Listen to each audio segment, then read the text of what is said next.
It had been a year since I disappeared. No calls, no notes, no explanations, just gone. Some might call that heartless. But when betrayal crushes you, kindness isn't what you reach for. Survival is. I thought I had buried that chapter, locked it away so deep it would never resurface. But the past has a way of slipping through the cracks. It shows up dressed in familiar perfume, carrying the same voice, arriving just when you convince yourself you're safe. That morning, I was doing what I always did, standing in line for coffee. Same place, same hour, same rhythm. Routine until it wasn't. I felt her before I saw her, like a ghost brushing the back of my neck. And then I turned. There she was, the woman who once promised forever and still managed to break me anyway. She froze when our eyes met. She looked older, but not from years. Life had worn her down. I thought I'd feel triumph, or at least some sense of justice. Instead, there was nothing but cold stillness inside me.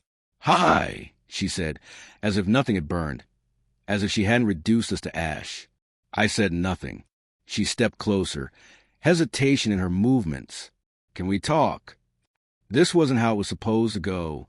She was supposed to have moved on, erased me, as if I'd never existed.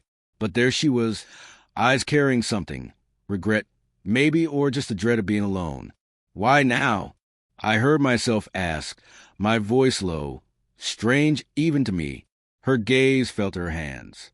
"I couldn't stop thinking about you, about what I did." My jaw tightened. It wasn't anger that filled me. It was the ache that lingers long after. I had lived with that silence, that quiet wreckage, for 12 endless months. The betrayal hadn't been loud. No screaming, no hotel rooms, no theatrics, just shadows, small lies, too many late nights, and one message you forgot to erase. "I miss you already. Last night was perfect." I still remember reading those words, the way my chest shattered like glass underfoot. That night I walked out. No fight, no scene. I didn't let her see the devastation she had caused. I simply disappeared. And now, she was here, trying to patch up what she had destroyed. "I made a mistake," she whispered. A bitter laugh almost escaped me. "A mistake," I said. "Forgetting your keys is a mistake. Not climbing into someone else's bed."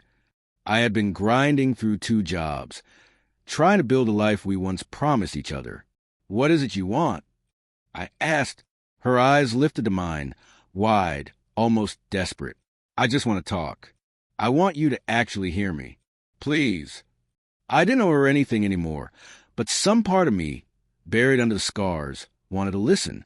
Not for her sake, maybe for mine. I motioned toward the sidewalk.